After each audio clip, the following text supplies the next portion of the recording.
Kimchi Chino! Opa.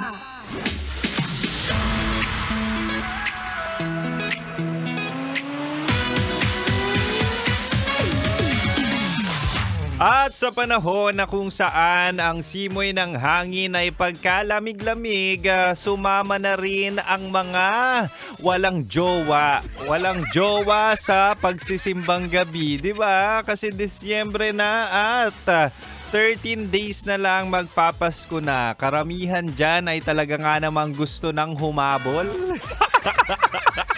Karamihan dyan ay jowang-jowa at minsan ang Misa de Gallo o Simbang Gabi ay hindi 8 days na lang pala.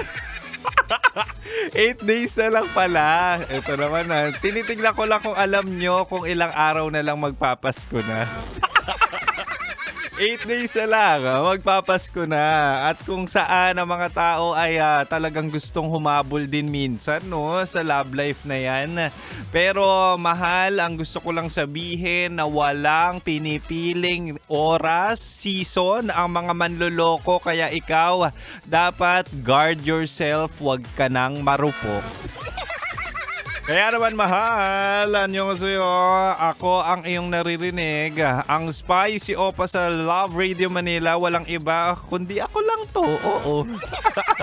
Ako to si DJ Kim Chino, makakasama mo ako 69 tayo, 6 to 9 p.m. Ako ang iyong malalasap.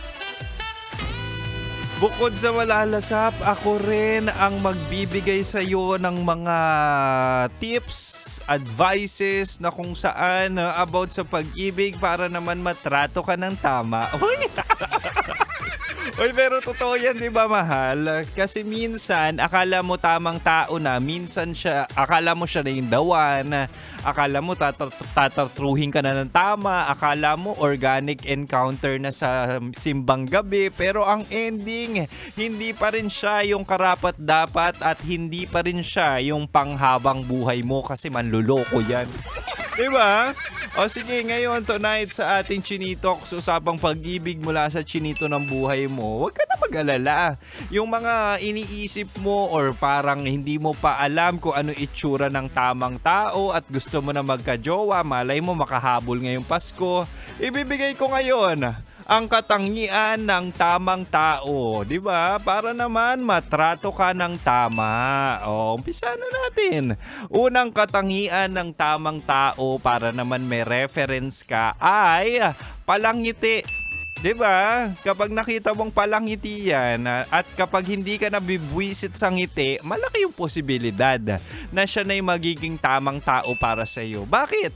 Hindi attractive ang laging nakasimangot, ha? Ewan ko kung merong taong na nai-inlove, tinitigasan ng loob kapag nakasimangot ang tao. Pero ako personally, based on my experience, mas nakaka-attract ang taong palangiti. Parang si Kim Chino, di ba? Hindi ko sinasabing ako to, Hindi ko sinasabing time slot ko to, kaya binubuhat ko ang bangko ko. Pero di ba, ang sarap tingnan, ang sarap halikan. Huy, halikan ng taong palangiti, di ba? Sabi ni Boy Pindot, si Kim Chino ay ngiting anghel. Kaya yung mga hindi nakakakita at mga curious, pwede nyong puntahan si Kim Chino sa Love Radio para malaman nyo ang sinasabi ni Boy Pindot ng ngiting anghel. Sana hindi nyo nababasa yung mga pinagtatype ni Boy Pindot kasi time slot ko to. Anyway, babalik tayo. Mahal, ang gandang katangian na palangiti ka. Ang gandang katangian or ilagay mo sa standards mo ang taong palangiti. Bakit? Unang tingin mo palang positivity na agad ang binibigay. Diba? Nasa aura yan eh. Kapag nakita mo ang isang tao, kapag nakita mo ang kadate mo, kunwari, diba?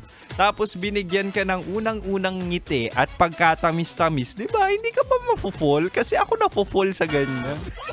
Di ba? Kaya for you to have that kind of standard na palangiti, jolly, masiyahin, maganda ang aura, at talaga nga namang pagkalinis-linis ng intensyon at pati wala na ring tinga, di ba?